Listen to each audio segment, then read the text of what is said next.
It started as a simple wooden bridge, nothing extraordinary at first glance. Yet, for the small community nestled in the serene valley of Ridgeway Heights, this bridge was more than a structure. It was a lifeline. Built decades ago, it connected two parts of the neighborhood, divided by a tranquil but deep creek. For many, it symbolized unity, a path that turned mere neighbors into friends. Children played along its edges. Lovers etched their initials into its railings, and residents used it daily, seeing it as a comforting constant in their lives. As time passed, the bridge became a cherished part of the community's identity. Even as new developments emerged and modernity encroached on the rustic charm of Ridgeway Heights, the bridge remained untouched. It carried whispers of the past, stories of those who came before, and the dreams of those who crossed it daily. To many, it was an irreplaceable part of their world. But not everyone saw the bridge with such fondness.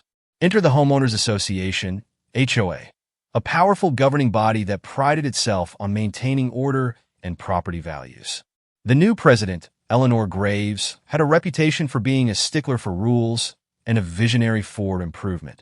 To her, the bridge was more of a liability than a legacy. She saw rotting wood where others saw history, potential lawsuits where others saw community. The first rumblings of trouble came in the form of a memo. Due to safety concerns, the HOA declared, the community bridge will be evaluated for removal. Most residents dismissed it as another bureaucratic announcement, but some felt a chill run down their spines. This wasn't just a bridge to them. It was their connection to one another. The thought of losing it felt like a fracture in their community's soul. Despite protests from residents, the HOA held firm.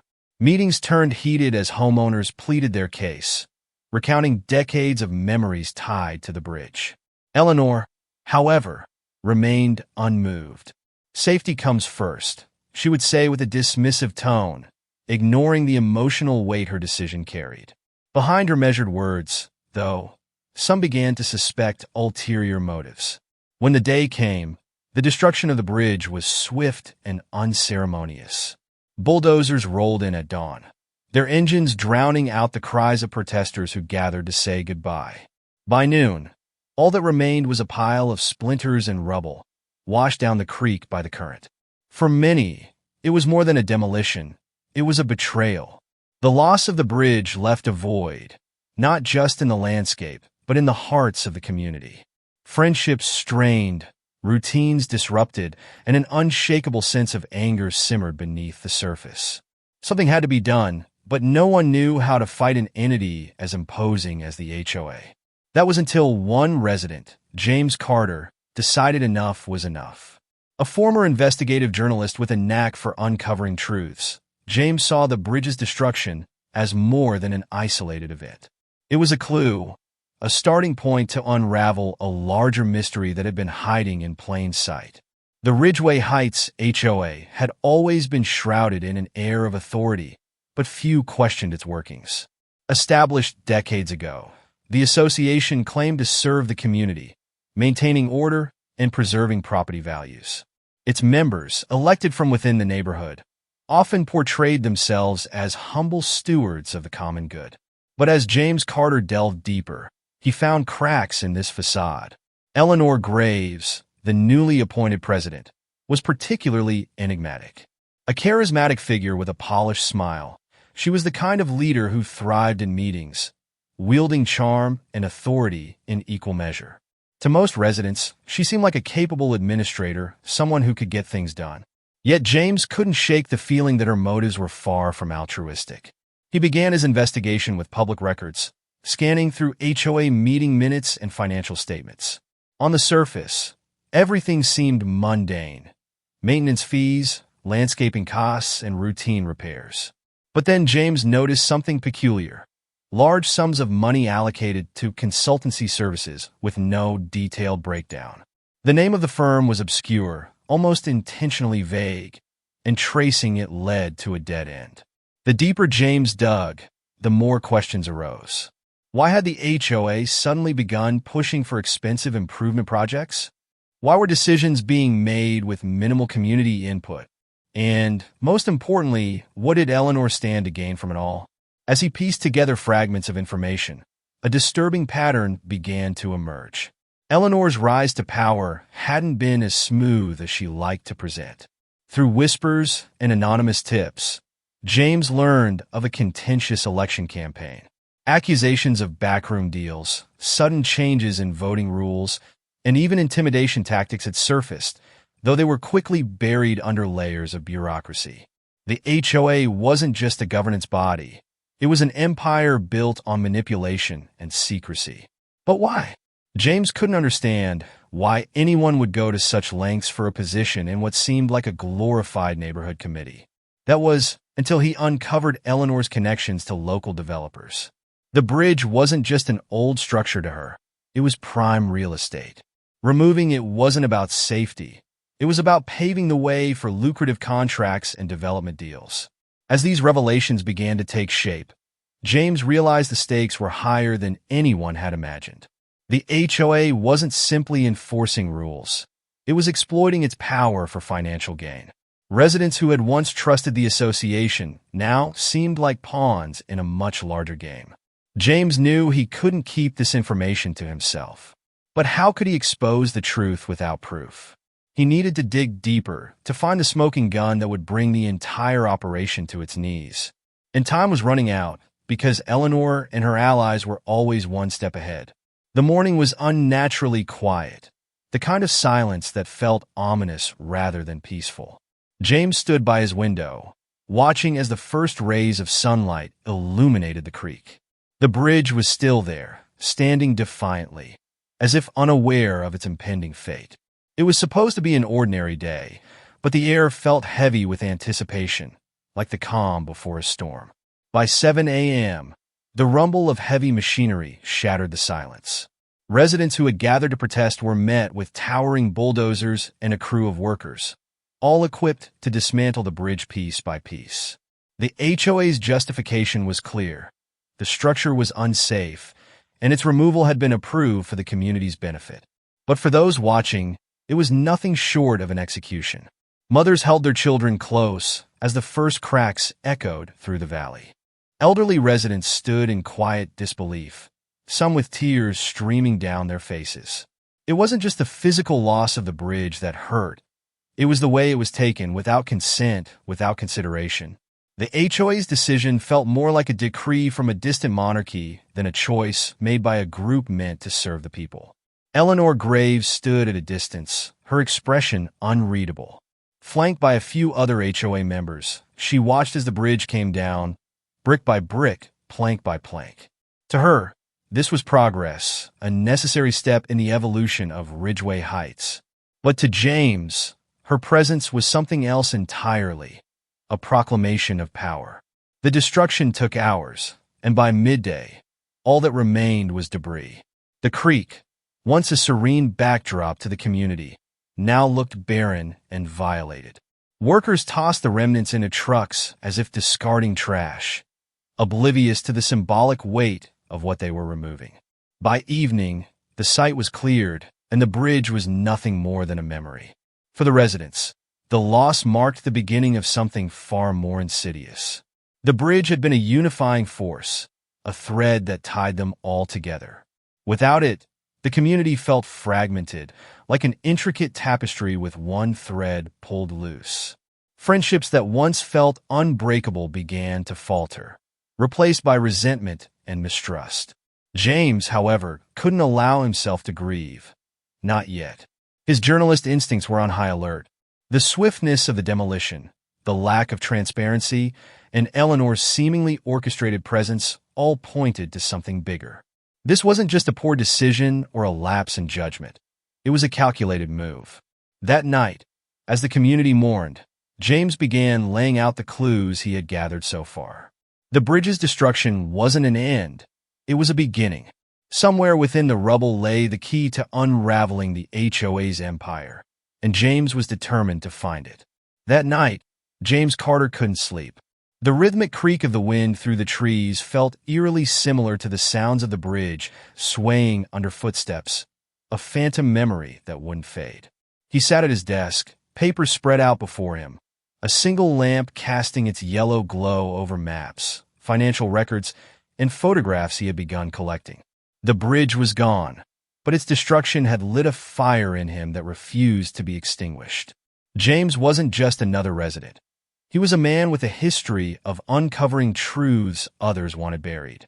Years ago, as an investigative journalist, he had exposed a corporate corruption scandal that had made national headlines. Though retired, the instincts remained, sharpening now as he pieced together the mystery of Ridgeway Heights HOA. It wasn't just about the bridge. Something much bigger was hidden beneath the surface. His first clue came from an unlikely source, an anonymous email.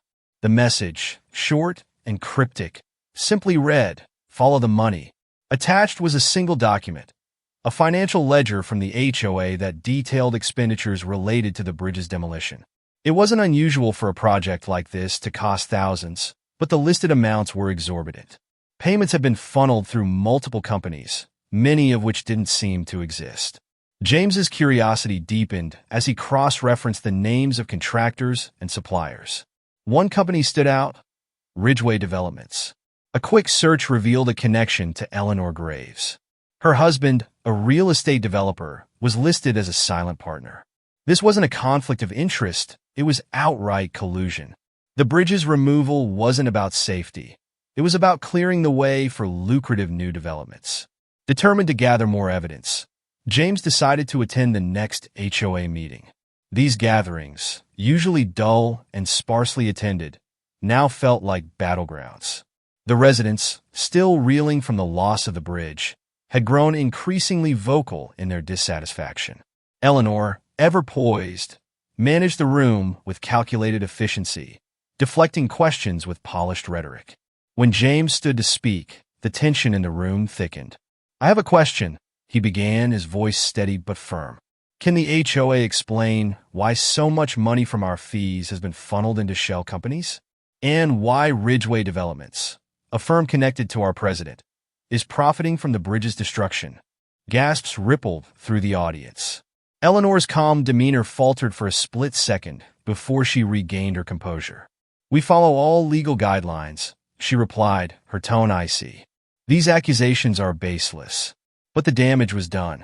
James had planted the seed of doubt, and he knew it would grow. He left the meeting with a mix of adrenaline and unease, aware that he had just made himself a target. Over the next few days, James noticed subtle but unsettling changes. His mailbox was mysteriously emptied, his car tires deflated, and strangers lingered near his house, watching but never approaching. He wasn't just investigating anymore. He was being watched. This wasn't a neighborhood dispute. It was a game of power, and James had just made his first move. James Carter knew the HOA wasn't just a neighborhood organization. It was a machine of control. Over the following weeks, his investigation became an obsession. The more he uncovered, the more he realized that the HOA operated with a level of secrecy and precision that rivaled corporate conglomerates. Their meetings, public on paper, were little more than performances. The real decisions were made behind closed doors, by an elite few who kept their agendas hidden from the rest of the community. The bridge's destruction was just one piece of a larger puzzle. James discovered that over the past 5 years, the HOA had slowly expanded its authority, tightening its grip on the residents. New rules had been introduced under the guise of improvement, mandatory landscaping fees, restrictions on house colors, and fines for the smallest infractions. At first, these rules seemed harmless, but they collectively turned the neighborhood into a fiefdom, with Eleanor Graves as its queen. But how did the HOA maintain its power? James found his answer in intimidation. Residents who opposed the HOA's decisions often found themselves on the receiving end of subtle but effective harassment. One family had their car towed for violating parking rules. Another had fines piled up for a fence that supposedly didn't meet height regulations. Complaints to higher authorities were met with bureaucratic dead ends, leaving the residents powerless. Eleanor, James realized, was a master manipulator. She understood the art of influence, using charm and coercion to keep her critics in check. Publicly, she portrayed herself as a servant of the community, hosting charity events and attending neighborhood socials. Privately, she wielded the HOA's rules like weapons, ensuring that those who opposed her either fell in line or faced consequences. One of the most shocking discoveries came from an old friend of James's, a retired attorney named Martha, who had lived in Ridgeway Heights for decades. Martha revealed that the HOA's bylaws had been rewritten several times, each revision giving the board more control while reducing the rights of the homeowners. "They've turned this into a dictatorship," Martha said, handing James a stack of old documents. And no one even noticed because they were too busy trusting them. James spent days poring over the paperwork, connecting dots that no one else had dared to examine. He found evidence of forged signatures on petitions, falsified voting results, and financial kickbacks to contractors. Ridgeway Heights wasn't just a neighborhood. It was a carefully orchestrated operation designed to funnel power and wealth to a select few. But James's investigation came at a cost. One evening, he returned home to find his front door ajar. Inside, his office had been ransacked. Files were missing, his laptop was smashed, and his notes had been torn to shreds. A message was scrawled across the wall in red paint. "Stop digging." It was a warning, but James knew it was also a confirmation. He was getting too close to the truth. The attack only strengthened his resolve. Standing in the ruins of his office, James realized that exposing the HOA wasn't just about the bridge anymore. It was about justice. Ridgeway Heights had become a battleground, and he was determined to fight, no matter the cost. Eleanor Graves was a mystery wrapped in a polished exterior. To most residents of Ridgeway Heights, she was a competent leader, someone who spoke with authority and projected confidence. But James Carter knew better. He had seen leaders like her before, people who hid their true motives behind a veneer of professionalism. The question wasn't just who Eleanor was. It was how she had risen to power and what secrets she was desperate to protect. James started his deep dive into Eleanor's past with what little information was publicly available. Born into a wealthy family, she had grown up in a world of privilege, attending elite schools and mingling with influential circles. Her record was spotless, or so it seemed. No scandals, no controversies, just an unbroken string of successes. It was almost too perfect, and James knew perfection often hid something sinister. The breakthrough came when James stumbled upon an old news article buried in the archives of a local paper. It detailed a lawsuit against Eleanor's family business, Graves Enterprises, accusing them of fraudulent practices. The company had allegedly manipulated property values in small towns, buying land at deflated prices before flipping it for massive profits. The case had been settled out of court, leaving no official stain on Eleanor's record, but it painted a clear picture of her values: profit over people.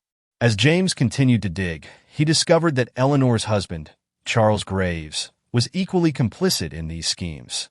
A real estate developer with a penchant for cutting corners, Charles had been tied to several questionable projects over the years, including a controversial housing development that had displaced hundreds of families. Together, they formed a power couple with a history of using their influence to bend systems to their will. The connections between the Graves family and the HOA became clearer with every discovery. Eleanor's decision to join the association hadn't been a matter of civic duty.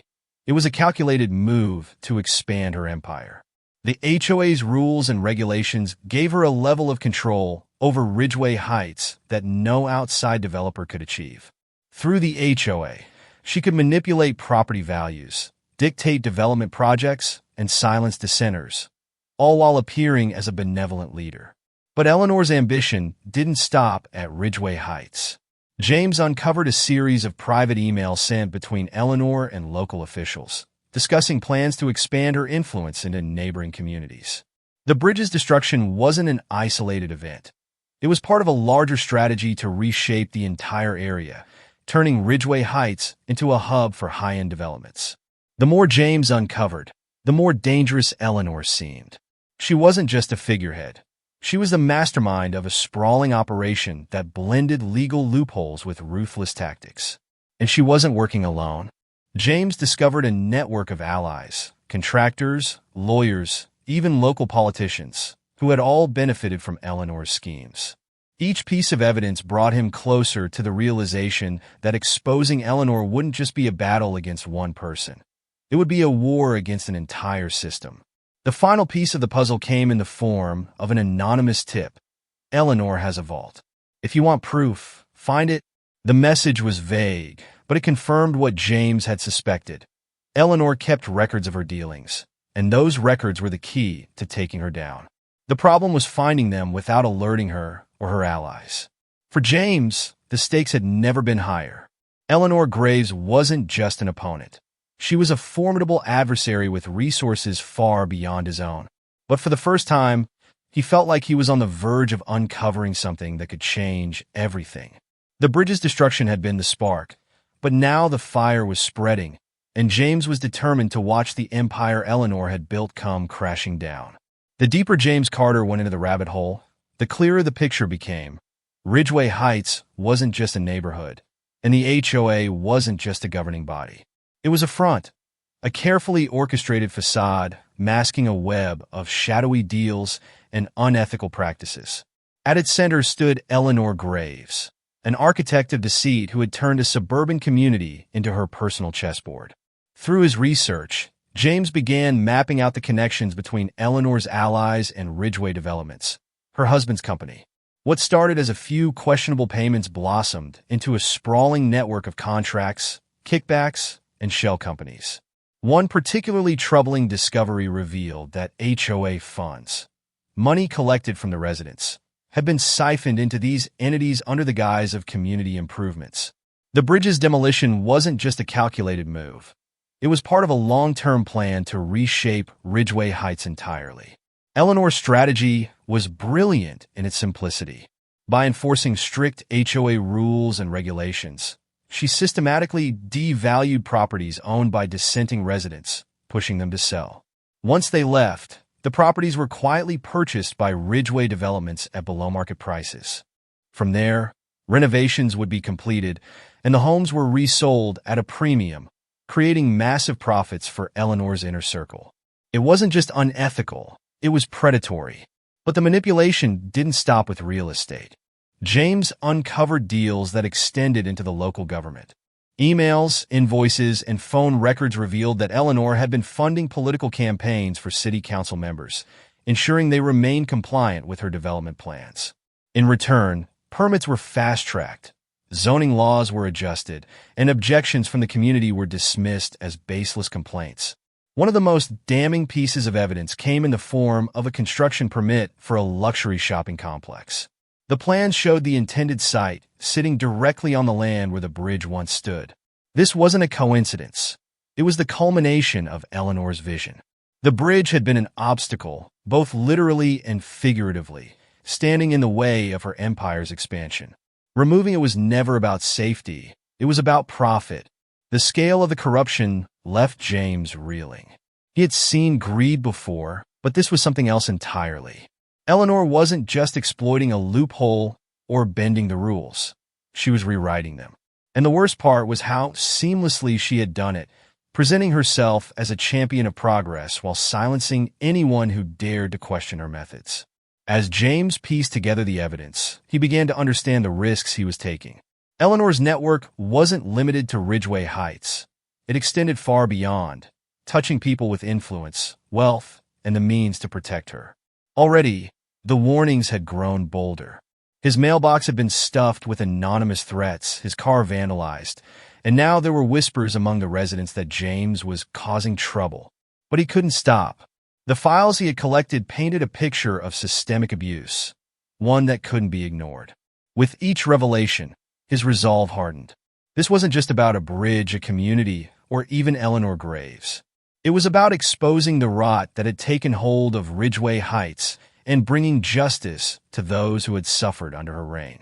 As James prepared his next move, he knew he would need help. Going up against Eleanor and her empire alone would be impossible. Somewhere in the community, there had to be others who felt the same anger, the same betrayal, and the same desire to fight back. The question was, who could he trust? James Carter knew the risk of taking on Eleanor Graves and her empire, but he also knew that time was running out.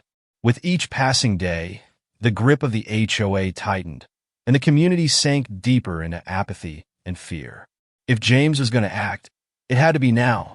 Armed with files of evidence, he decided to take the fight directly to the people Eleanor had exploited for so long. It started with a clandestine meeting at Martha's home. The retired attorney had rallied a small group of residents, those who had long felt the weight of the HOA's corruption but had been too afraid to speak out. James presented his findings, laying out the web of deceit piece by piece. The room grew tense as he unveiled documents proving that HOA funds had been funneled into Ridgeway developments, that Eleanor had altered voting records, and that local officials had been complicit in her schemes. "I knew something was off," said one resident, his voice trembling with anger. "My fees doubled in the last year, and they said it was for maintenance, but nothing's been fixed." Others chimed in, recounting similar experiences: mysterious fines, sudden rule changes, and unexplained evictions. For the first time, the community began to see the bigger picture and the enemy standing in their midst. But James wasn't done. His most shocking revelation came when he pulled out a blueprint for the luxury shopping complex Eleanor had planned. The residents stared in disbelief as he explained how their beloved bridge had been destroyed to make way for a multi-million-dollar development. "She sold us out," James said, his voice steady but filled with determination. This was never about safety. It was about greed. Word of the meeting spread like wildfire. Over the next few days, more residents came forward, sharing stories of how the HOA had abused its power. Some brought their own pieces of evidence: letters from Eleanor threatening legal action, photos of fines posted without cause, and emails that hinted at the HOA's true intentions. The once fragmented community began to unite, their collective anger transforming into a powerful force of resistance. Eleanor, however, wasn't about to go down without a fight. At the next HOA meeting, she arrived flanked by lawyers and security personnel, her polished demeanor intact. She dismissed the allegations as baseless rumors spread by disgruntled residents. But the crowd was no longer intimidated. For every denial Eleanor gave, James and his allies countered with evidence. The room buzzed with tension as the truth unraveled before everyone's eyes. The tipping point came when Martha, armed with her legal expertise, stood up and presented the bylaws Eleanor had secretly rewritten. "You've been manipulating this community for years," she declared, her voice ringing with authority.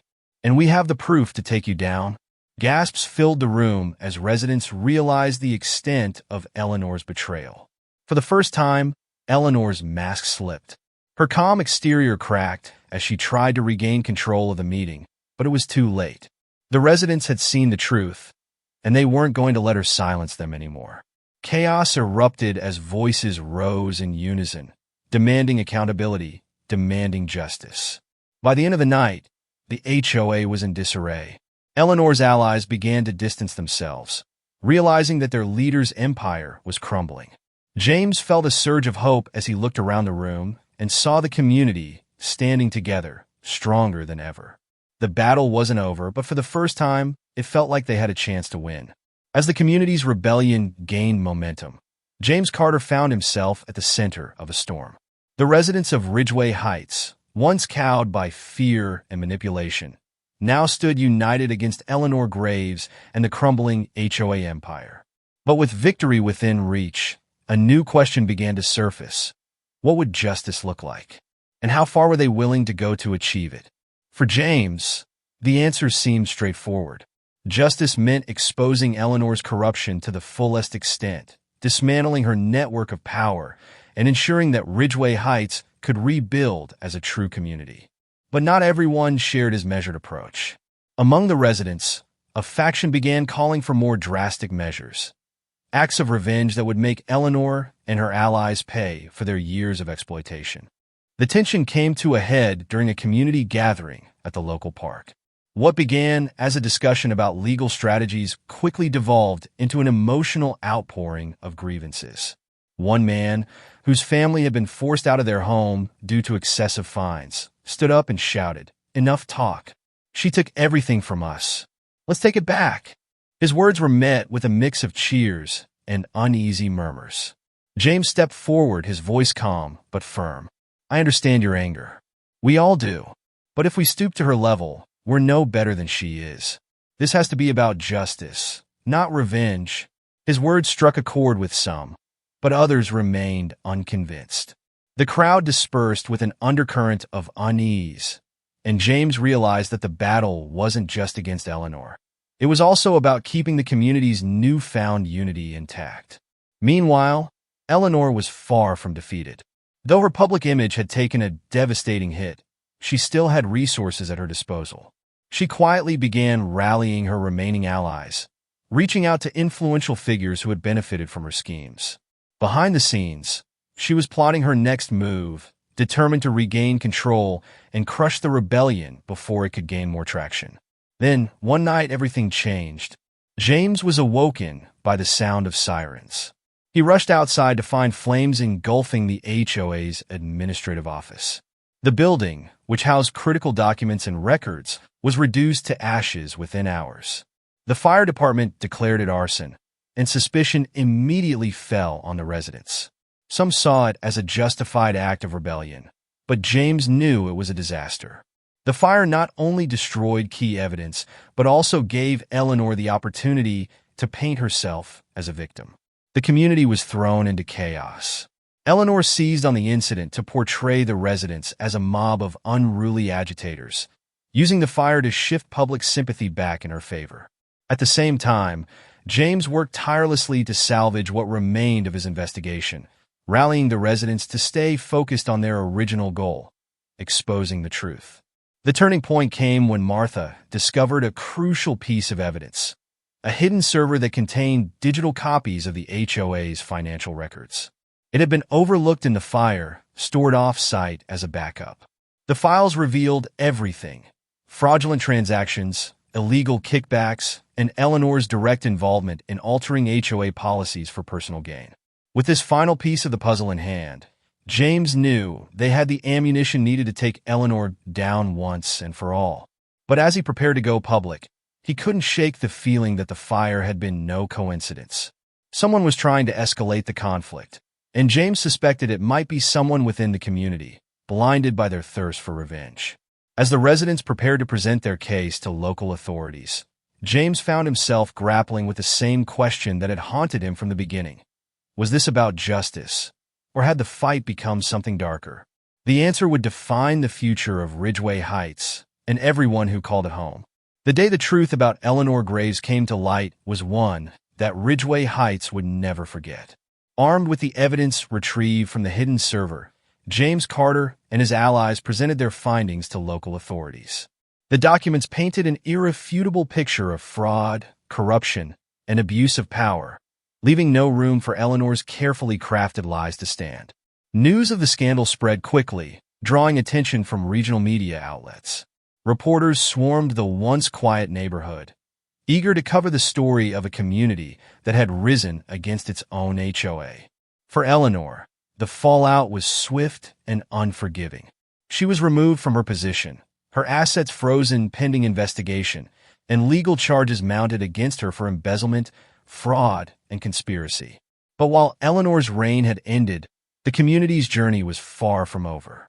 The residents of Ridgeway Heights faced the daunting task of rebuilding, not just their neighborhood, but the trust that had been eroded over years of manipulation and division.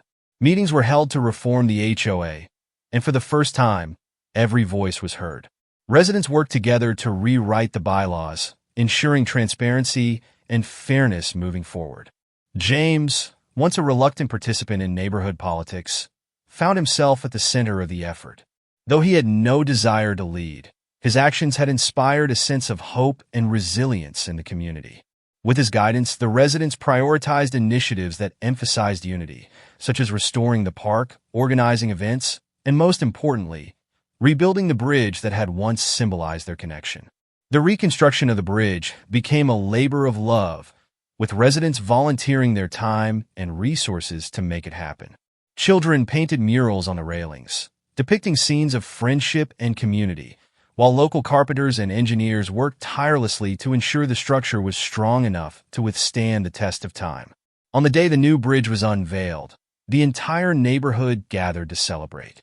It was more than just a physical structure. It was a testament to their resilience and determination to move forward together. For James, the journey had been transformative.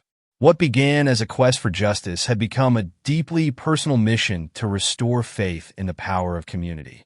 Standing on the newly rebuilt bridge, he reflected on the lessons learned. He had seen firsthand the dangers of unchecked power, but he had also witnessed the strength that could emerge when people came together for a common cause. As the sun set over Ridgeway Heights, casting a golden glow on the creek below, James felt a sense of peace he hadn't known in years. The battle had been hard fought, and the scars would remain, but the future was bright. The community had proven that no empire, no matter how imposing, could stand against the will of people united by hope and purpose. The story of Ridgeway Heights wasn't just a tale of corruption and justice. It was a reminder that bridges, whether made of wood or trust, could always be rebuilt.